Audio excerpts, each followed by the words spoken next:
आज की ताजा खबरों के अपडेट में बात करेंगे देश भर की तमाम बड़ी और काम की खबरों के साथ ही भारत सरकार की ओर से लिए गए कुछ महत्वपूर्ण फैसलों जारी किए गए कुछ नए नियमों की। इसके अलावा पढ़े लिखे बेरोजगार युवाओं के लिए खुशखबरी। इस राज्य में सरकारी स्कूलों में होगी 75,000 शिक्षकों की भर्ती। क्या है पूरी खबर बताएंगे आपको आगे इस अपडेट में। साथ ही अब घर बैठे रिन्यू होगा ड्राइविंग लाइसेंस और आरसी, आधार कार्ड से करना होगा अप्लाई। क्या है पूरी खबर बताएंगे आपको आगे इस अपडेट में। साथ ही ऑनलाइन गेम को खेलने का बच्चों के लिए सरकार ने उठा दिया है बड़ा कदम। इस खबर को भी जानेंगे पूरे विस्तार से। साथ ही यहाँ पर बढ़ते कोरोना संक्रमण को देखते हुए इस राज्य में 8 महानगरों में नाइट कर्फ्यू को बढ़ाया गया है 10 अक्टूबर तक। इस खबर को भी जानेंगे पूरे विस्तार से। साथ ही यहाँ पर स्कूल और कॉलेजों को खोलने को लेकर एक महत्वपूर्ण बड़ी खबर है, बताएंगे आपको आगे इस अपडेट में। साथ ही सैलरी पाने वाले लोगों के लिए जरूरी खबर, यूएएन को आधार से लिंक करने की तारीख फिर बढ़ी है आगे। क्या है पूरी खबर बताएंगे आपको आगे इस अपडेट में। साथ ही यहाँ पर कोरोना कर्फ्यू लॉकडाउन से जुड़ी कुछ महत्वपूर्ण बड़ी खबरें हैं, बताएंगे एक करके इस अपडेट में। साथ ही आज की तमाम बड़ी और काम की खबरों की बात करेंगे इस अपडेट में।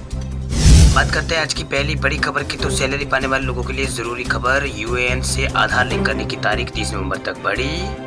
अगर आप भी नौकरी करते हैं तो ये खबर आपके लिए बहुत ही जरूरी है। दरअसल दिल्ली हाईकोर्ट ने यूनिवर्सल अकाउंट नंबर यानी यूएएन को आधार से लिंक करने की डेडलाइन को बढ़ाकर 30 नवंबर 2021 तक कर दिया है। वही कोर्ट ने साफ साफ कहा कि अगर किसी एम्प्लॉय का आधार उसके यूनिवर्सल अकाउंट नंबर से नहीं जुड़ा है तो 31 नवंबर तक उसके खिलाफ कोई भी यहाँ पर एक्शन नहीं लिया जाएगा। उस एम्प्लॉयर की तरफ से यहाँ पर पीएफ का हिस्सा भी लगातार उनका यहाँ पर जमा होता रहेगा। वही ईपीएफओ की तरफ से 1 जून से एक सर्कुलर यहाँ पर जारी किया गया था। इस सर्कुलर के मुताबिक हर एम्प्लॉय के लिए यूनिवर्सल अकाउंट नंबर को आधार कार्ड से लिंक करना अनिवार्य कर दिया गया था। वही ईपीएफओ की तरफ से जारी सर्कुलर को ध्यान में रखते हुए सरकार ने 15 जून को एक नया सर्कुलर जारी किया था। इस काम के लिए डेडलाइन 1 सितंबर यहाँ पर तय की गई थी। दिल्ली हाईकोर्ट के जज प्रतिभा एम सिंह ने यहाँ पर कहा है कि जब तक ये पता नहीं चलता है कि आधार सीडिंग कानूनी रूप से अनिवार्य है या नहीं, तब तक किसी इंडिविजुअल को इससे मिलने वाले लाभ से वंचित यहाँ पर नहीं किया जा सकेगा। वही नहीं यहाँ पर किया जा सकता है। वह आधार संबंधी जजमेंट में ये साफ किया गया है कि अगर किसी इंडिविजुअल के लिए आधार ऑथेंटिकेशन फेल हो जाता है तो उसे किसी तरह की भी यहाँ पर सुविधा से वंचित नहीं किया जा सकता है। इसी को आधार बनाते हुए दिल्ली हाईकोर्ट ने फिलहाल यूएएन आधार से सीडिंग की डेडलाइन को 30 नवंबर 2021 तक बढ़ाने का फैसला यहाँ पर लिया है। चलिए बात करते हैं अगली खबर की, तो गुजरात के 8 महानगरों में नाइट कर्फ्यू अब 10 अक्टूबर तक सरकार ने जारी की है गाइडलाइन। देश में कोरोना की दूसरी लहर का कहर अब धीरे धीरे कम हो रहा है। हालांकि संभावित तीसरी लहर की आशंका को देखते हुए कई एहतियात भी यहाँ पर बरते जा रहे हैं। वह राज्यों ने धीरे धीरे पाबंदियों को फिर से यहाँ पर लगाने का ऐलान यहाँ पर शुरू कर दिया है, यानी पाबंदियों को लगाना शुरू कर दिया है। वही गुजरात सरकार ने भी राज्य में 8 बड़े शहरों में नाइट कर्फ्यू को बढ़ाने का ऐलान किया है। दरअसल नाइट कर्फ्यू गुजरात के 8 महानगरों में 25 सितंबर से 10 अक्टूबर तक लागू रहेगा। ये रात 12 बजे से सुबह 6 बजे तक अमल में रहेगा। वही नवरात्र पूजा, गरबा और दशहरा के लिए भी सरकार ने बड़ा निर्णय लिया है। इसके मुताबिक मोहल्ला और कॉलोनी में गरबा एवं दुर्गा पूजा के लिए शर्तों के अधीन मजदूरी यहाँ पर दी जाएगी। वही गुजरात में सिर्फ 400 व्यक्ति गरबा और पूजा एवं दशहरा आयोजन से जुड़ सकेंगे। वही राज्य में गरबा के जो बड़ा आयोजन है उसकी मंजूरी यहाँ पर नहीं मिली। इसके अलावा क्लब व पार्टी प्लांट में भी जो गरबा है उसको आयोजित करने की मंजूरी सरकार की ओर से नहीं दी गई है। इसके अलावा राज्य में शादी समारोह में 400 व्यक्ति जुड़ने की मंजूरी दी गई है। वही अंतिम क्रिया में 100 लोगों के जुड़ने की मंजूरी है। वही होटल रेस्टोरेंट में 50 यहाँ पर लोग है वो 75% के साथ खुलेंगे। रात 10 बजे तक खुले रहने की अनुमति सरकार की ओर से दी गई है। वही सरकार की ओर से जारी की गई गाइडलाइन के मुताबिक गुजरात के अंदर रात 12 से सुबह 6 बजे तक बड़ोदरा और यहाँ पर बड़ोदरा, गांधीनगर, सूरत, राजकोट सहित 8 प्रमुख शहरों में ये यहाँ पर नाइट कर्फ्यू लगाया गया है। चलिए बात करते हैं अगली खबर की, तो त्योहारों पर आना है अगर बिहार तो लानी होगी 72 घंटे पूर्व की आरटीपीसीआर की नेगेटिव जांच रिपोर्ट। बिहार सरकार ने आगामी त्योहारों को देखते हुए बड़ा निर्णय लिया है। दुर्गा पूजा, दशहरा और दीपावली और छठ पर्व पर देश भर से बड़ी संख्या में बिहार आने वाले लोगों को अपने साथ 72 घंटे पहले कराई गई आरटीपीसीआर की नेगेटिव जांच रिपोर्ट लानी होगी। दरअसल देश के कई राज्यों में एक बार फिर कोरोना तेजी से यहाँ पर सर उठा रहा है। वही साथ ही कोरोना का डेल्टा प्लस वेरिएंट का खतरा भी लगातार सामने आ रहा है। इसलिए सरकार ने निर्णय लिया है कि जिन राज्यों में कोरोना संक्रमण के ज्यादा मामले आ रहे हैं और डेल्टा जो प्लस का वेरिएंट है वो सामने आ रहा है, वहां से बिहार आने वालों के साथ जो लोग हैं उनको अपने साथ यहाँ पर 72 घंटे पहले कराई गई आरटीपीसीआर की नेगेटिव जांच रिपोर्ट लानी होगी। वही सरकार ने ये निर्णय उन लोगों के लिए लिया है जो हवाई या फिर ट्रेन या फिर बस अन्य वाहनों से राज्य में प्रवेश करेंगे। उन सभी को अपने साथ 72 घंटे पहले की आरटीपीसीआर की नेगेटिव जांच रिपोर्ट साथ रखनी होगी। यदि वो ऐसा नहीं करते तो उनकी जांच बिहार की यहाँ पर सीमा प्रवेश के दौरान हवाई अड्डे या रेलवे स्टेशन पर यहाँ पर की जाएगी। ऐसे सभी लोग जो बिहार से यहाँ आएंगे और RT-PCR नेगेटिव की जाँच नहीं देंगे, उनका रैपिड एंटीजन टेस्ट भी यहाँ पर किया जाएगा। वही बात करते हैं अगली खबर की, तब घर बैठे रिन्यू होगा ड्राइविंग लाइसेंस और RC आधार कार्ड से करना होगा अप्लाई।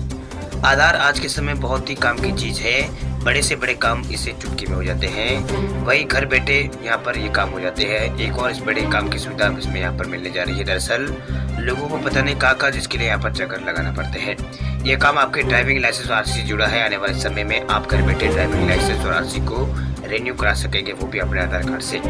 वही IT मिनिस्ट्री ने अभी हाल में एक अधिसूचना यहाँ पर जारी करके अपने विवाद के संकेत दिए है कि एक रिपोर्ट में इस बात की जानकारी दी गई है कि आधार से जुड़ी बायोमेट्रिक सूचना की मदद से लोगों को कई तरह की ऑनलाइन सुविधा यहाँ पर दी जा सकेगी, जैसे कि गाड़ी का लर्नर लाइसेंस बनवाना हो या फिर ड्राइविंग लाइसेंस का रिन्यूअल कराना हो या फिर गाड़ी का रजिस्ट्रेशन यहाँ पर रजिस्ट्रेशन यानी RC बनवाना हो या फिर गाड़ी के कागज पर पता बदलवाना हो या फिर आधार के जरिए घर बैठे ये सब काम आप कर सकेंगे।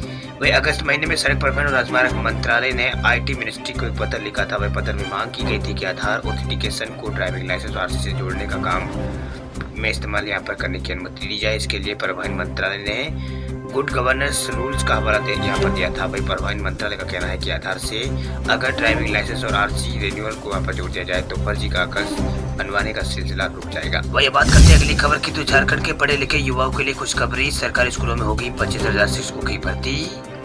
झारखंड में प्राथमिक और मध्य प्राथमिक विद्यालयों में करीब 75,000 शिक्षकों की भर्ती होने वाली है। इस भर्ती के लिए कागजात शुरू हो चुकी है।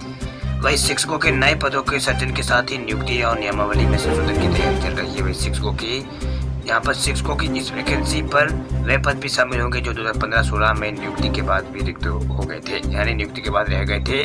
वही मीडिया रिपोर्ट के अनुसार झारखंड के स्कूली शिक्षा एवं साक्षरता विभाग भर्ती प्रक्रिया को शुरू करने से पहले शिक्षक पात्रता परीक्षा आयोजित करने पर विचार कर रहा है। हालांकि अभी अंतिम निर्णय होना बाकी है। ये अगर यदि शिक्षक पात्रता परीक्षा कराने पर अगर सहमति नहीं बनती है तो इससे पहले भी यहाँ पर भर्ती परीक्षा शुरू यहाँ पर की जा सकती है। आपको बता दें कि झारखंड शिक्षक पात्रता परीक्षा अभी तक 2 बार यहाँ पर 2012 और 2016 में आयोजित की जा चुकी है।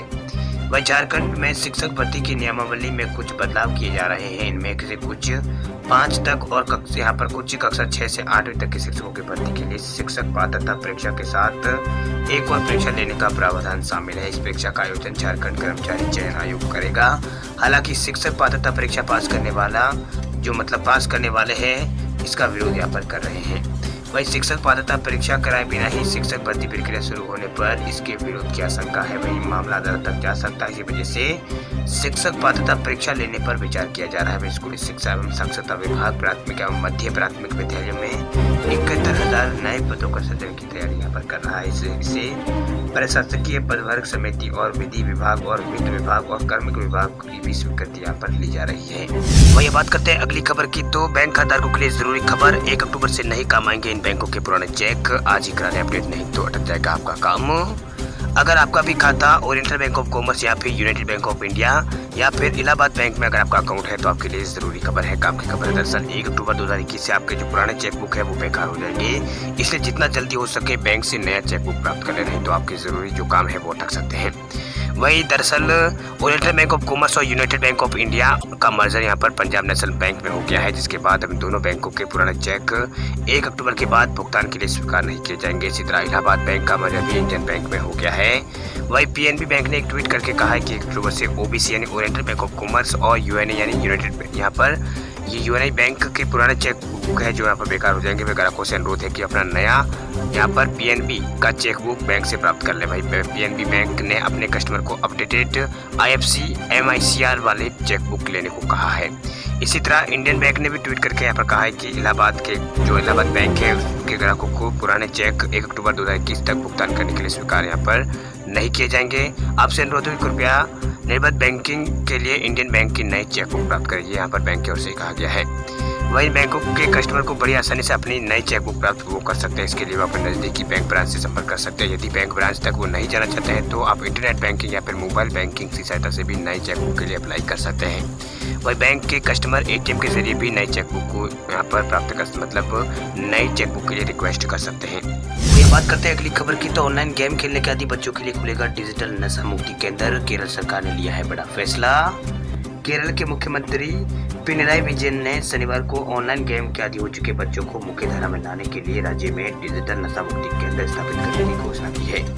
उन्होंने 20 और पुलिस थानों को बाल अनुकूल सत्यापन किया गया है। वही बाल अनुकूल को सत्यापन किया है। वही राज्य में इस तरह थानों की संख्या 126 हो चुकी है। वही पुलिस विभाग के तहत आने वाले नवनिर्मित यहाँ पर मरम्मत किए गए इमारतों का ऑनलाइन उद्घाटन करते हुए विजयन ने महत्वपूर्ण घोषणा यहाँ पर की। मुख्यमंत्री ने पुलिस विभाग के विभिन्न कार्यक्रमों की जानकारी देते हुए ऑनलाइन गेम कैदी बच्चों को समाज की मुख्य धारा में लाने के लिए पुलिस की तरफ से डिजिटल नशा मुक्ति केंद्र स्थापित यहाँ पर किए जाएंगे। उनका ये बयान बहुत ही महत्वपूर्ण है क्योंकि राज्य में हाल में कई ऐसे मामले सामने हैं जब बच्चों ने ऑनलाइन गेम की जाल में बच्चे यहाँ पर फंसे हैं।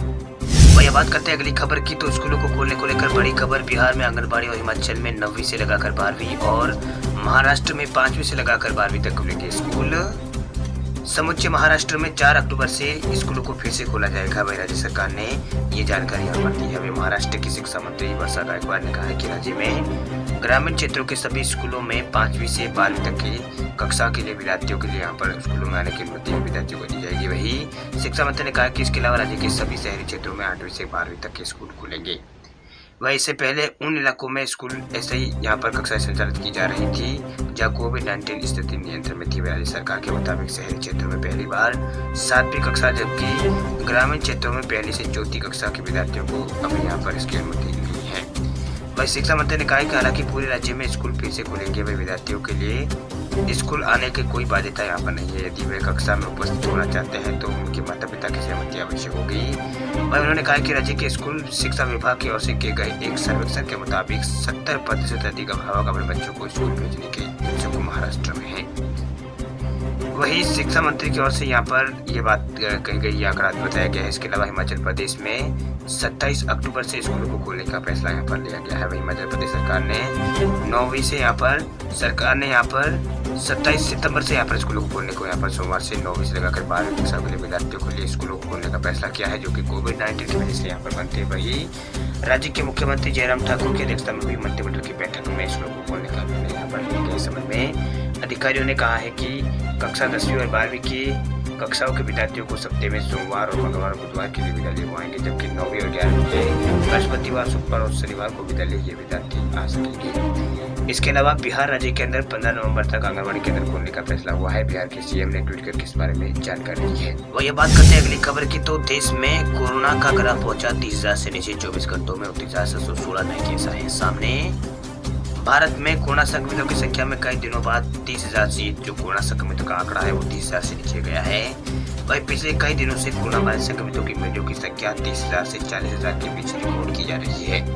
इन आंकड़ों को देखने के बाद विशेषज्ञों ने तीसरी लहर की चेतावनी जारी कर दी है। विशेषज्ञों का कहना है कि भले ही अभी कोरोना की स्थिति में थोड़ी सुधार यहाँ पर हो लेकिन कभी भी इसके आंकड़े में इजाफा हो सकता है, यानी कभी भी यहाँ पर आंकड़ा बढ़ सकता है। वही स्वास्थ्य मंत्रालय के मुताबिक पिछले 24 घंटों में देश में कोरोना संक्रमण के 29,716 नए केस सामने आए हैं जबकि इस दौरान 290 लोगों की मौत हुई। हालांकि कोरोना के नए मामले मिलने के बाद देश में कुल संक्रमितों की संख्या 3,36,24,000 पार पहुंच चुकी है। वही स्वास्थ्य मंत्रालय के मुताबिक देश में अब तक कोरोना के 3,01,000 के आसपास एक्टिव केस बचे हैं जबकि 3,28,00,000 लोग रिकवर हो चुके हैं। वही अब तक कोरोना से 4,46,000 से अधिक लोगों की मौत हो चुकी है। देश में अब तक 84 करोड़ से अधिक लोगों को कोरोना वैक्सीन लगाई जा चुकी है। पिछले 24 घंटों में 71 लाख लोगों को भारत में कोरोना वैक्सीन लगाई गई है। वही केरल में पिछले 24 घंटों में 17,000 नए केस सामने आए हैं। 127 लोगों की मौत यहाँ हुई है। राज्य में संक्रमितों की संख्या 45 लाख पार हो चुकी है। मृतकों की संख्या 24 लाख पार इस राज्य में हो चुकी है। वही महाराष्ट्र में 3,286 नए मामले पिछले 24 घंटों में सामने यहाँ पर नया है। 1 करोड़ संक्रमितों की मौत भी यहाँ दर्ज की गई है। पंजाब में 23 नए केस सामने आए हैं। इस दौरान किसी भी मरीज की मौत होने की यहाँ पर खबर नहीं है। वही बात करते हैं अगली खबर की, तो दिल्ली और उत्तर प्रदेश समेत देश के इन राज्यों में बारिश का अलर्ट हुआ है जारी। मौसम विभाग की ओर से यहाँ पर देश के कई राज्यों में बारिश की संभावना यहाँ पर जताई गई है। वही मौसम विभाग ने कहा है कि राजधानी दिल्ली में कई इलाकों में आज बादल छाए रहने, कुछ इलाकों में हल्की से मध्यम बारिश होने की संभावना है। इसके अलावा भारतीय मौसम विज्ञान विभाग ने अगले 4 से 5 दिनों के लिए देश भर के कई इलाकों में भारी बारिश का अलर्ट जारी किया है। आपको बता दें कि तापमान में हो रही गिरावट के साथ लोगों को उमस भरी गर्मी से राहत मिलेगी। आने वाले कुछ घंटों के दौरान उत्तर प्रदेश, राजस्थान और गुजरात, आंध्र प्रदेश समेत देश के कई राज्यों में भारी बारिश की संभावना है। ऐसे में निजी मौसम विभाग की एजेंसी स्काईमेट वेदर के मुताबिक अगले 24 घंटों के दौरान का यहाँ पर मौसम पूर्वानुमान जारी किया गया है। इससे पहले आपको बता देते हैं देश भर में बने मौसमी सिस्टमों के बारे में। अभी जो मानसून है वो यहाँ पर जैसलमेर, कोटा, पटना और नैनीताल, जमशेदपुर और बालेश्वर होते हुए जो मानसून ट्रफ है वो यहाँ पर अभी दक्षिणी पूर्वी बंगाल की ओर से मध्य बंगाल खाड़ी की ओर गुजर रही है। वह चक्रवाती हवा का क्षेत्र मध्य प्रदेश के पश्चिम भाग पर बना हुआ है। एक और चक्रवाती हवा का क्षेत्र गुजरात के ऊपर भी है। इसके अलावा चक्रवाती परिसंचरण तंत्र पूर्वी मध्य यहाँ पर बंगाल खाड़ी के ऊपर बना है जो मध्य उपमंडल पर फैला हुआ है। इसके प्रभाव से आज यहाँ पर कुछ इलाकों में बारिश की संभावना यहाँ पर जताई गई है। वही रायलसीमा व केरल क्षेत्र में भी निम्न दबाव की रेखा यहाँ पर फैली हुई आंतरिक तमिलनाडु को गुजर रही है।